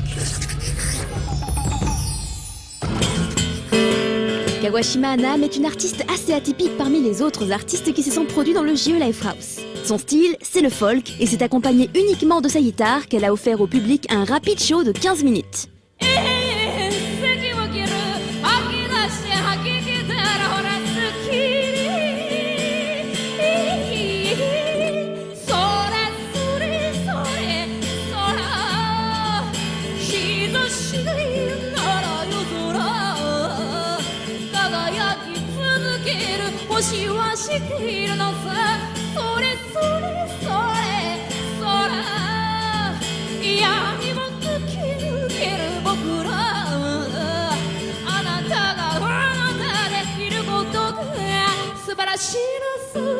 Le père de Kawashima Anam était lui aussi un chanteur et musicien de folk au Japon.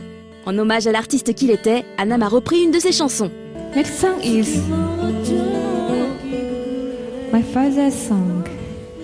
Tsuki no Hana Matsuri means Moon Festival. People, animals, all of them can be reborn. Winds, repeated waves can be reborn too. The life earth down from the sky and become a beautiful flower on the ground.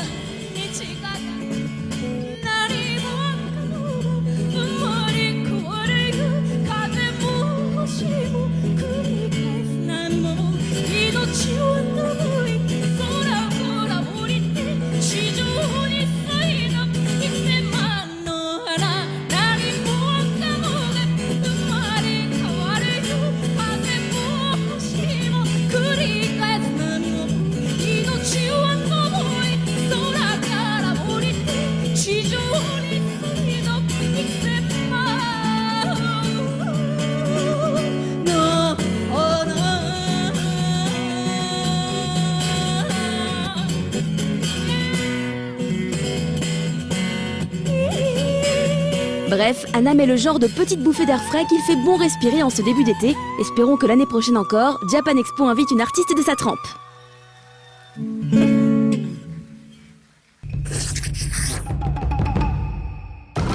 Alors Serpirou, le chevalier du bon goût, tu t'es attardé sur un autre délire du Comic-Con pour cette deuxième partie. Et quel est ce délire?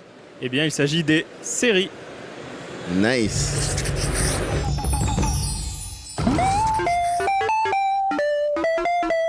Aujourd'hui, je vais vous parler de quelque chose de totalement différent, puisqu'on va parler de séries télé. Alors ici à Comic-Con, il y avait des séries pro, des séries amateurs, des web-séries, beaucoup de choses très différentes qu'on va voir tout de suite.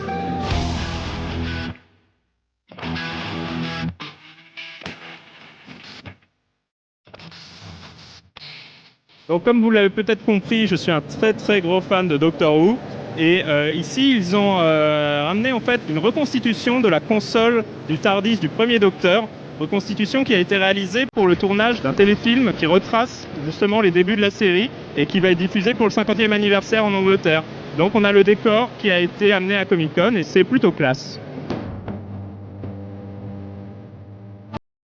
Mark Gatiss, l'un des scénaristes de Doctor Who mais aussi de Sherlock, était d'ailleurs un des invités de marque de cette édition de Comic-Con.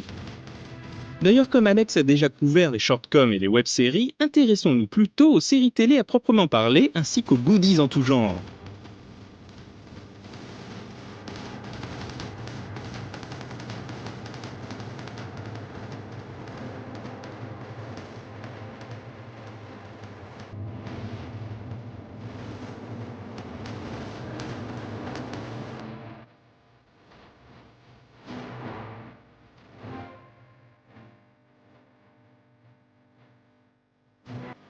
Comme chaque année, Comic-Con est l'occasion d'admirer de fantastiques dioramas réalisés à l'aide de briques Lego. Y a pas à dire, ça en jette toujours autant.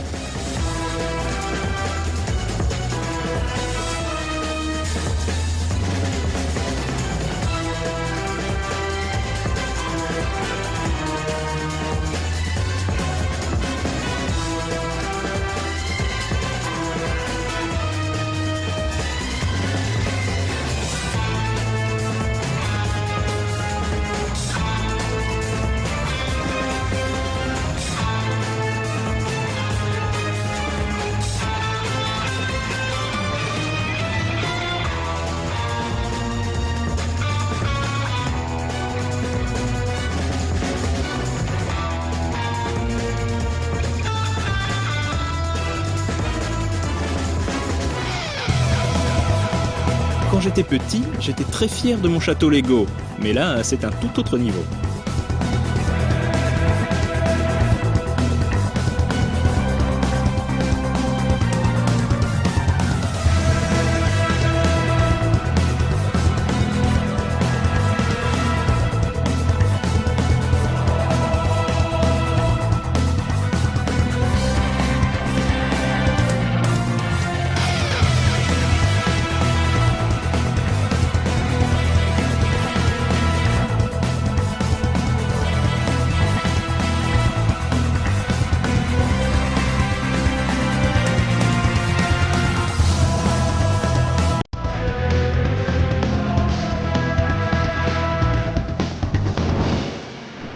Une fois de plus, Harry Potter et Star Wars étaient les sujets de prédilection des architectes de la briquette danoise.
Alors il y avait tout un événement autour de Buffy avec plusieurs acteurs de la série qui étaient présents.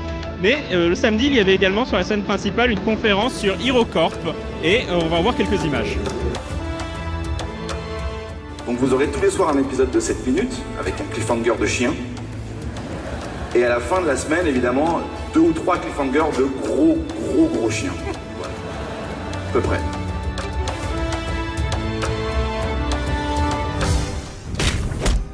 Tu voulais vérifier si t'étais capable de tuer quelqu'un? Et si vous pouvez éviter de me l'énerver, c'est moi qui gère derrière. Ton père est la seule part d'humanité que tu as en toi. Je me suis demandé si j'ai vraiment envie de continuer. Je sais même pas pourquoi je suis avec toi, je sais pas ce que je suis pour toi. Je suis de votre côté, putain. Il faut vous le dire comment. Ne sous-estime pas qui t'a en face. Ouais, vous êtes pas en position de négocier, quoi. Je sais pas ce qui vous a attaqué hier soir, mais c'était pas humain. Donc voilà pour tout ce qui concernait la présence des séries à Comic Con. Et dans le prochain sujet, on parlera de BD franco-belge. Alors parce que cette année, elle est placée sous le signe du changement, j'ai envie de dire, on voit le changement au sein même du stand de No Life, c'est-à-dire qu'on a tout changé en fait. Et pour bien comprendre tous les mécanismes, toute l'architecture intelligente dont le staff a fait preuve pour faire tout ça, j'ai envoyé spécialement un envoyé spécial, voilà. C'est Moguri qui va nous parler de tout ça. Voilà, et on va voir ça tout de suite. T'as rien d'autre à dire? Non, parce que c'est la première fois que je fais envoyé spécial. Envoyé, j'ai l'habitude, spécial moins. Salut, c'est Moguri comme on atteste ce badge, c'est moi. Et je vais vous montrer un peu comment est le stand de No Life cette année parce qu'il a pas mal changé par rapport aux années précédentes. On va voir ça ensemble.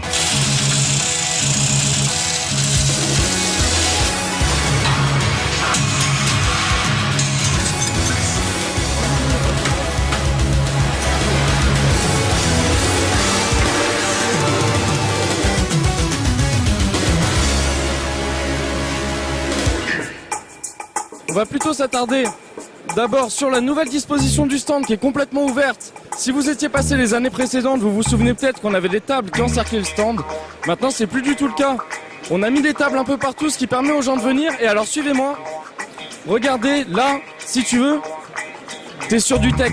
Ça, c'est du tech véritable, c'est-à-dire que ça, c'est un matériau qui ne vieillit pas. Le matériau, il mûrit. C'est super feng shui. Voilà, après, qu'est-ce qu'on a? Ici, on a un petit stand dédicace. Je vais faire dédicacer le coffret numéro 3 collector de Nerds. Donc j'en suis fan et franchement la saison 3 c'est une des meilleures saisons. J'ai la première BD de Davy. Donc il était une fois une fille que j'ai rencontrée 2 fois. Et papa, maman, une maladie et moi. Bah je disais que c'était franchement super drôle et que je vous encourageais à continuer ce que vous faites. J'ai un mec qui te fait marrer, c'est ma gueule qui te revient pas. Tout le temps les caméras, les paparazzis, c'est incroyable. Alors déjà, ça c'est pour un dédicace pour un de mes collègues qui n'a pas pu venir. Ouais. C'est un grand fan. Fais bien attention à ce que ça va faire. D'accord, il faut que ça attend.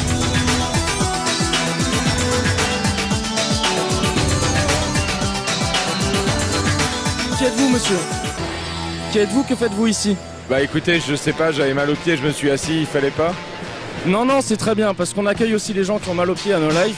Donc là, les tables, toujours les tables, on voit que les gens circulent et tout, c'est super convivial, c'est No Life, c'est comme ça. Et ici, de ce côté-là, on a les bornes No Life Offline. En plein jour ou dans la nuit noire, tes émissions tu veux revoir? Les Green Lanterns t'accompagnent si tu t'abonnes à No Life Online. Online qui sont offline. C'est pas que c'est cassé, c'est juste que ça permet à tout le monde de regarder. Ah, on a une très belle vidéo en plus. C'est comme No Life Online, sauf que c'est offline et qu'on peut regarder toutes les émissions qu'on pourrait voir normalement sur No Life Online. Ça permet à tout le monde de regarder un peu ce qui se passe. Avec une petite particularité quand même super chouette, c'est qu'on a amené des chargeurs de 3DS. Donc, ce merveilleux système installé par Cyril permet de recharger notre 3DS comme ceci. Ouais. Et donc ça permet de pouvoir se passer toute la journée. Et c'est magnifique. Et donc exclusivité No Life, hein, bien entendu. Donc toujours ce monsieur à la chemise, je sais pas ce qu'il fait là. Et monsieur, il va falloir nous laisser passer maintenant s'il vous plaît. Merci. Là c'est la réserve, on ne vous montre pas, on peut pas montrer ce qu'il y a à l'intérieur. Je viens de manger à peu près l'équivalent de $2000 de sandwich. Pour diffuser des vidéos sur le stand, en fait, on utilise la version qu'on a ici de No Life Offline. On a 2 petits écrans. Un écran ici, c'est le retour de ce qu'on voit sur le stand. Et de l'autre côté, on a le No Life Offline. On peut faire des playlists, faire des listes d'attente, tout ce qu'on veut pour mettre les émissions et les diffuser aux gens qui viennent nous voir. Et donc là, je vais vous présenter notre équipe de vendeurs. Donc là tu as du pro de la vente. Là, lui, c'est BEP Commerce. Ça, c'est quoi? C'est HEC. Ça, c'est quoi? T'as fait quoi? Tout ce qui est... En tout cas, vends-moi un mug, vas-y, vends-moi un mug. Alors que j'ai pas très soif à la base. Quelle taille voulez-vous? Il n'y a pas de taille de mug. Non, en fait, lui, il sait pas vendre, je suis désolé. Non mais en gros voilà, il y a tous les t-shirts qu'on trouve d'habitude avec des t-shirts nouveaux cette année si je me plante pas. Le J-Top de chez Marcus est nouveau aussi. Le No Life 6 ans évidemment, si vous l'avez vu c'était en direct. Il y a le t-shirt enfin. Et bien sûr le Platicoon, on en profite pour passer un bonjour à 2080. Les oubliés de la préhistoire aussi. Et bien sûr le coup du spectacle, ce t-shirt là, je ne sais plus quelle est cette émission. Mais c'est quand même le meilleur t-shirt, je crois, du stand et du salon en règle générale. Bonjour, je voudrais acheter le sac de No Life, s'il vous plaît. C'est possible? Et en plus, vous avez un cahier, No Life. Voilà, donc c'était le stand de No Life. Seulement No Life, c'est pas seulement un stand, c'est aussi des animations qui se sont passées un peu partout dans le salon. Et on va voir ça tout de suite. C'était Moguri pour No Life Online TV Vidéo. Cette année, tout a changé pour No Life à Japan Expo. Fini les tournages d'émissions sur le stand, cette fois, tout a été tourné sur les différentes scènes de la convention. Avec tout d'abord le J-Top. C'était le jeudi matin sur la scène Japan Expo. 1 heure de tournage avec des clips, des présentateurs visiblement ravis de faire participer le public et des cailloux jetés dans la foule. Ceux qui ont fait le déplacement ont même eu le plaisir d'avoir un petit sachet bonus en sortant de la salle. Cette émission a été montée dans la foulée pour être diffusée le surlendemain à l'antenne de No Life alors que Japan Expo battait son plein. Ensuite, en milieu d'après-midi, Marcus faisait son show sur la scène principale. Comme chaque année, le spectacle s'intitulait « Marcus contre le reste du monde ». Les participants choisis parmi le public devaient monter sur scène pour affronter Marcus et ses acolytes sur le jeu Injustice, propice aux combos spectaculaires et au retournement de situation. Le vendredi, enfin, c'était au tour d'écran.fr de faire son podcast en live sur la scène Quartier Web avec Fabien Fournier comme invité. Malgré un problème technique au niveau du câblage son qui a mis l'émission en retard, les spectateurs ont pu apprécier notamment un quiz de mèmes plutôt corsé. Enfin, le dimanche, Marcus a remis couvert sur la scène jeux vidéo déguisé en Lobo, un personnage qu'il aime beaucoup. Et il a invité sur scène Julien Pirou pour une minute du geek un petit peu spéciale. Le futur. Après le bug de l'an 2000, la civilisation a été éradiquée. Toutes les connaissances ont été perdues. Objection! Il s'avère qu'aujourd'hui c'est la 200e Minute du Geek. Voilà, la mission a commencé il y a 6 ans sur No Life. Et donc on y est marqué le coup en faisant cette Minute du Geek, cette 200e sur scène à Japan Expo avec vous. J'ai beaucoup réfléchi à quel sujet j'allais aborder. Vous savez, la Minute du Geek, c'est toujours des grandes questions. Quel est le premier jeu vidéo? Quelle est la première console? Qui a inventé Internet? Ce genre de choses. Et j'ai réfléchi à des sujets de circonstance. Je me suis demandé peut-être que j'allais faire une Minute du Geek sur l'histoire des conventions. Peut-être une Minute du Geek pour expliquer pourquoi dans la fiction, les geeks, le cliché du geek, c'est toujours un rouquin à lunettes. Moi, je me demande. Et finalement, je me suis dit qu'il y avait une question beaucoup plus importante qu'on allait pouvoir traiter aujourd'hui, qui mérite réponse. Cette question, c'est est-ce que les Daleks sont des robots ou des mutants dans un tank monoplace? Alors en fait, il faut savoir que les Daleks, qui sont l'ennemi récurrent du Docteur dans la série britannique Doctor Who, sont apparus très très tôt dans la série, dès 1963. Donc la première année de diffusion, c'était la 2e aventure du Docteur qu'il posait aux Daleks. Donc cette aventure du premier Docteur l'emmenait sur une planète dévastée par une guerre atomique, la planète Skaro, où il y avait 2 peuples qui s'étaient affrontés, les Dal et les Tal. Oui, ils n'étaient pas très imaginatifs dans les noms. Et en fait, les Dal avaient évolué à cause des radiations, ou peut-être d'évoluer, et étaient devenus des sortes de mutants, des sortes de pieuvres un peu dégueux, qui, pour survivre et pour se déplacer, occupaient des sortes d'armures / véhicules, et qui ressemblaient étrangement, il faut bien le dire, à des grosses poivrières. Alors à l'époque, les Daleks ont terrifié les enfants anglais. Oui, c'était 1963, c'était 15 ans avant Alien, on était encore impressionnables à l'époque. Et ils sont devenus extrêmement populaires, déjà parce qu'ils faisaient que les enfants allaient se planquer derrière le canapé à chacune de leurs apparitions. Et surtout, je pense, parce qu'ils étaient très faciles à jouer dans les cours de récré. C'est-à-dire que pour jouer un Dalek, il suffit de se mettre en gros une corbeille à papier sur la tête, d'avoir un débouche-choc dans une main et un batteur dans l'autre, et de crier « Exterminate ».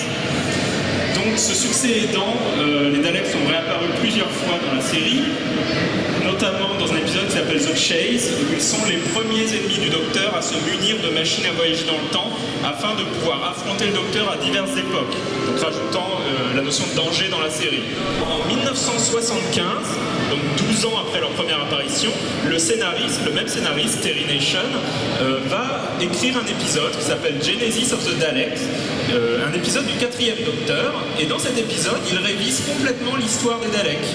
Alors c'est ce qu'on appelle dans le jargon un retcon, ça arrive souvent dans les comics de super-héros notamment, et donc dans cette nouvelle version, les Daleks ne sont plus les Dal, mais une race qui s'appelait les Khaled, et qui ont été transformés en Daleks par des expériences d'un savant fou qui s'appelle Davros. Alors, laquelle de ces deux histoires est la vraie? Eh bien, pour y répondre, nous avons décidé d'inviter exceptionnellement un Dalek dans la Minute du Geek. Merci.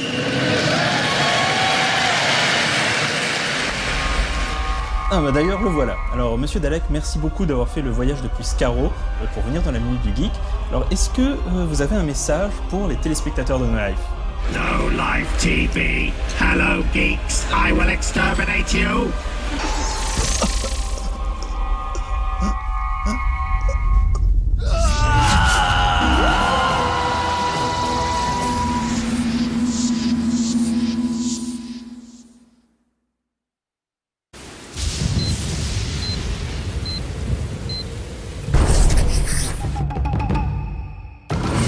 Alors Caro, je suis en train de me poser des questions depuis un certain moment maintenant. Je veux dire, dans la mesure où j'ai strictement rien à dire sur la J-Musique, qu'est-ce que je fais là? Je peux t'assurer que l'artiste qu'on va voir maintenant, tu kifferais grave la connaître car c'est un très joli brin de fille, métissée américaine, japonaise. Je connais. Ah, et elle s'appelle? Alors, c'est pas Meijin, non? Non, c'est Kylie. C'est Kylie. Je suis nul, je suis qu'une merde.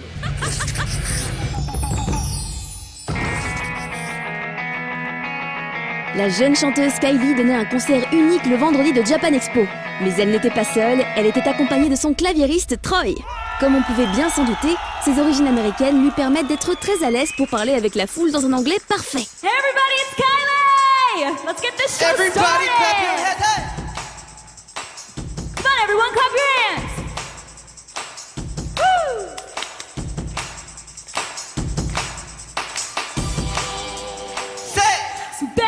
It's you, I'm not but that's true. 君には don't know what to say. 言葉だけじゃこぼれてしまうよ。You're the only one. Pour Kylie, tout a commencé quand elle était très jeune aux États-Unis.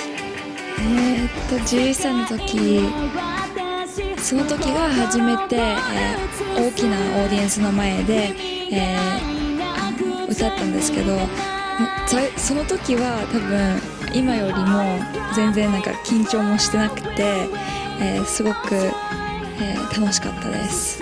ナショナルエンタムでそのアメリカの国歌で、お母さんと一緒に、見つけたオーディションの、オプチュニティがあって、それにオーディションして選ばれて、それから、パフォーマンスをするようになったんです。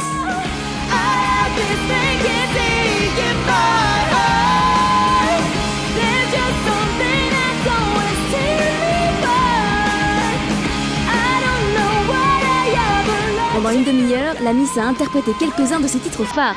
Mais ce n'est pas tout, elle a également gratifié ses fans de 2 reprises, dont l'une parlera sans doute aux fans d'animé. I'm getting stuck, losing myself. Wish I could say I'm better. I could give a yes, you could not in the night. I love you will never compare you to my Grâce à son métissage, cette jeune artiste jouit d'une double culture qui font sa richesse artistique. ハーフアメリカ人で、ハーフ日本人ですから、日本語と英語、両方とも、お母さんとお父さんが教えてくれたので、家でも日本語で話したり英語で話したりしてて、それで歌ってる時でも思ってることとか、伝えたいこと、歌で伝えたいことは、一つだけ言語では伝えられないと思っているので、曲の中では日本語でも英語でも両方とも、歌うようにした方がいいかなと思います。I think you guys might know this next song. This is the first cover song that I've ever done in English, and the first song that I ever had over 2 million people watch me sing. It's called Just Give Me a Reason. Does anyone know the song by Pink? Yeah? Just give me a reason, just a little bit's enough. Just a second when I'm broken, just bad, and we can learn to love again. すごいなんかもう本当に夢みたいな感じで、パリで歌えることなんかすごい夢みたいな感じで、本当に嬉しいです。君がいるから涙隠せないんだ。君がいるから世界はリアルなんだ。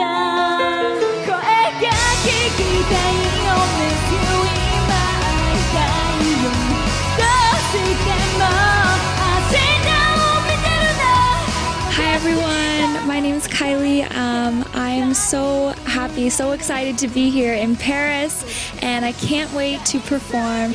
And I will be continuing my singing career, and I want to make it more international. So hopefully I will be able to come to Paris again. I would love all of your support. I have a YouTube channel, I have Facebook, Twitter, Instagram, all of the social media network sites. So definitely check up on me, and I hope to see you guys soon. またね、ありがとう、バイバイ。I wish that I could tell you now I'm just crazy for you. La la la, la la la, la la la la la, la la la, la la la, la la la. Come on, sing it.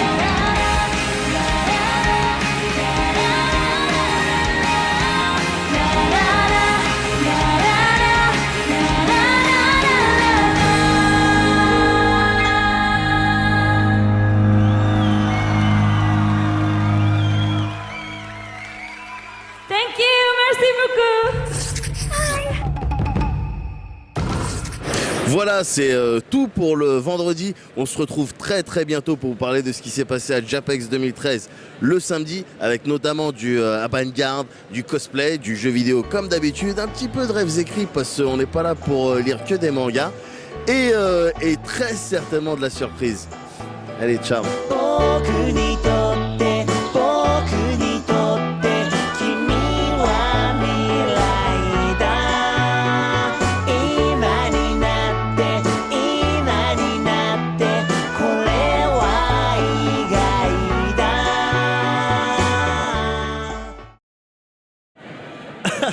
On a failli oublier de vous montrer un truc. Regardez. Japan Expo accueillait cette année le PDG de Krypton Future Media, Ito Hiroyuki, en association avec l'ambassade du Japon et la Maison de la Culture du Japon. Implantée à Sapporo et déjà spécialisée dans la musique synthétique, cette société s'est surtout fait connaître pour sa collaboration avec Yamaha sur les produits Vocaloid qui ont apporté aux musiciens l'usage de la voix de synthèse comme une composante à part entière dans leur création. Les deux conférences étaient l'occasion de revenir sur la genèse d'un tel projet, ainsi que de sa plus célèbre représentante, Hatsune Miku. L'une des particularités du personnage est en effet l'autorisation donnée à tous pour un usage non commercial de créer, de reproduire ou de réinterpréter son image. Conséquence, Hatsune Miku est devenue rapidement une icône incontournable de la pop culture japonaise, se distillant à travers des projets nombreux et variés, à l'image de l'opéra The End, dont 2 représentations seront données à Paris en novembre. Mais ce qui a retenu sans nul doute l'attention de l'assistance est l'annonce officielle de la sortie de Miku English, prévue cet été sur Windows et Mac. En exclusivité mondiale, le public a pu découvrir un morceau en anglais, la voix de Miku étant toujours assurée par Fujita Saki, comme la version originale, de quoi ravir les musiciens occidentaux qui attendent cette version depuis plusieurs années maintenant.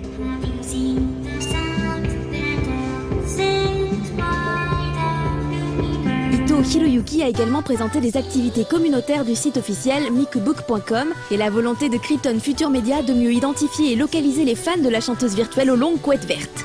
Le but ? Organiser des concerts au plus près des fans, bien sûr.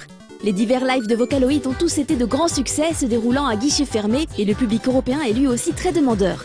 Preuve s'il en faut, à l'issue de la seconde conférence fut projeté environ 1 heure du concert Hatsune Miku Live Party 2011 Thank Yous Live in Sapporo, qui avait déjà eu les honneurs d'une diffusion cinématographique en 2011 à Torcy.